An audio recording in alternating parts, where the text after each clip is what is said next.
Hi, I'm Dave Renner, Director of State and Federal Legislation with the Minnesota Medical Association. And I'm Eric Zick, the Manager of State Legislative Affairs for the MMA. Each year, thousands of bills are introduced at the Capitol for consideration before lawmakers, and the MMA team reviews each and every one to determine their impact on physicians, clinics, and patients. It's important that you have a chance to be engaged in this process as well, as you have a chance to talk with your legislators to explain the impact of these bills. That's absolutely right, Dave. Legislators are interested in hearing how each of these proposals impacts your profession and your practice and your patients. We realize for many of you this is not something that comes naturally, so this video is intended to provide some tips for you on how to and how not to talk to your legislators. Right now, we're going to introduce two of our members who have kindly agreed to lend a hand to demonstrate the appropriate way to talk to a legislator and less than appropriate way to do so. Up first is Will Nicholson, a family physician from Maplewood, who is going to demonstrate how not to talk to a legislator.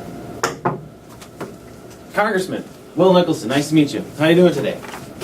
It's good to meet you, Doctor. Actually, I'm a state senator. I represent you in the state senate. Oh, okay. Well, you're one of those, decision-making guys for our state. And I'm here with the MMA. They asked me to give you this paper.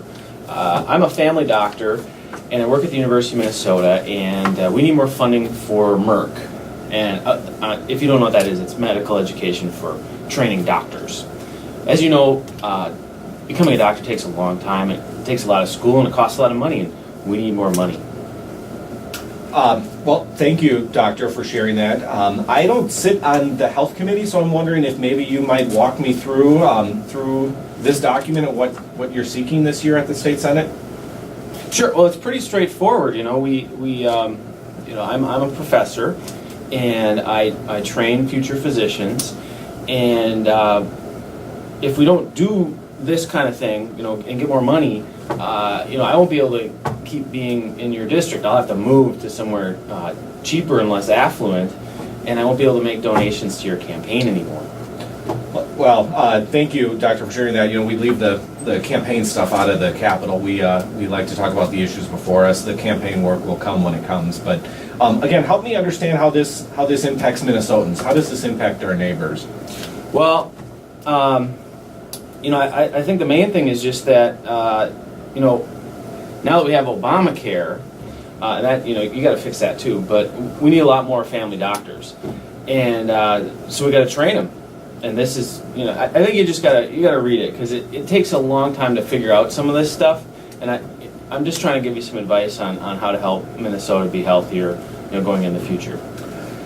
Well, I certainly appreciate you coming in, Doctor, and taking the time. It looks like you've got... Yeah, I got to run. I got a bunch of other elected officials that I need to talk to for the MMA. Okay. So it was nice to meet you, and I'll see you at your next fundraiser, okay? Take care. Thank you, Doctor. A hearty thanks to Dr. Nicholson for showing us what not to do when we talk to legislators. As you saw in that clip, Dr. Nicholson was frankly rude. He was unprepared. He looked at his watch in the middle of the meeting. He didn't even button his tie. And he also called me congressman when, in fact, I was playing the role of a state senator.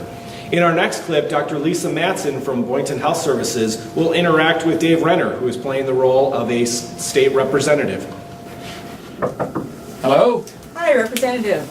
My name is Dr. Lisa Matson. I'm an OBGYN, and I live in your district. Doctor, welcome. Glad you came in. What can I do for you? Thanks for taking time to see me. I know you have a very busy schedule, but I'd really like to talk to you about some medical issues we have here in the state of Minnesota, particularly some of the problems with medical funding. Mm-hmm. Are you aware of MERC? I am aware of MERC, yes, that's get discussed here. Well, we really are looking for some improvement in MERC funding so that we have adequate funding for education for our medical students, and that we can provide better medical care for underserved populations and people in some of the rural areas of Minnesota.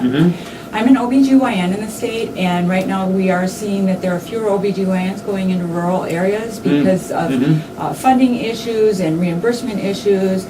And we really need to change that. There are some women who are having to drive hundreds of miles just to have a baby delivered. Wow. We also have many family practice doctors who are not going into those areas, and I think with changes in healthcare right now, there's more of an emphasis on preventive medicine, and therefore we really do need to improve our primary care workforce and not just our specialty care. Sure.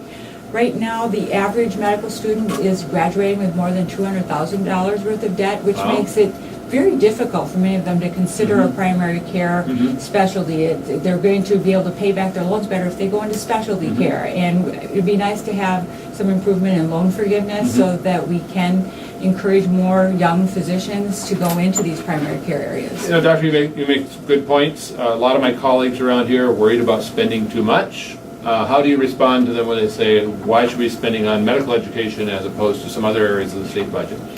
Well, I think many of us would argue that if we have a healthy population, everybody's going to do better in general. And it's much more cost effective to work at prevention than it is to treat disease after it's happened. So if we can get out to underserved populations and lower socioeconomic populations and keep them healthy with primary care and preventive care, I think that everybody benefits from that. Again, I appreciate your point of view. This is not an area of expertise of mine. If you got information I could use. Well, I actually do have a All handout right. here that's been prepared for you from the Minnesota Medical Association. Good, thank you. So I'd encourage you to read through this. I also have my card, and I would certainly be available to you and for any questions you have. So please consider me a resource. I know that this can be very complicated, and for laymen, sometimes these medical problems are just confusing. But I certainly would be happy to answer questions or find other people who might be able to answer your questions as things come up. Well, I appreciate that because I will admit I am not an expert in medical issues, so any resource I can use, I may be calling on you. So thank you very much. Please feel free to do that. I really appreciate your time. Have a great afternoon. Thank you very much. Thanks for coming in. I know. Again, thanks for Dr. Mattson for her role in this video. You can see she approached this meeting in a much more respectful manner. She referred to me as with my appropriate title, representative. She did a good job of explaining the issue in relatively basic terms that a legislator could understand, and explaining it in such a way that it's not just how is this good for physicians, but how is this good for patients. And most importantly, she offered to be a resource to this legislator. She shared her business card, her contact information. She shared the one-page talking points with the legislator and offered in the future to be a resource if that legislator had any further questions on this or other issues. We don't expect you to become experts based on watching these few scenarios, but do remember, the more you do it, the easier it becomes. Legislators want to hear from you. You are the experts. They want to hear how the legislation that they're considering has an impact on your practice and the patients you serve.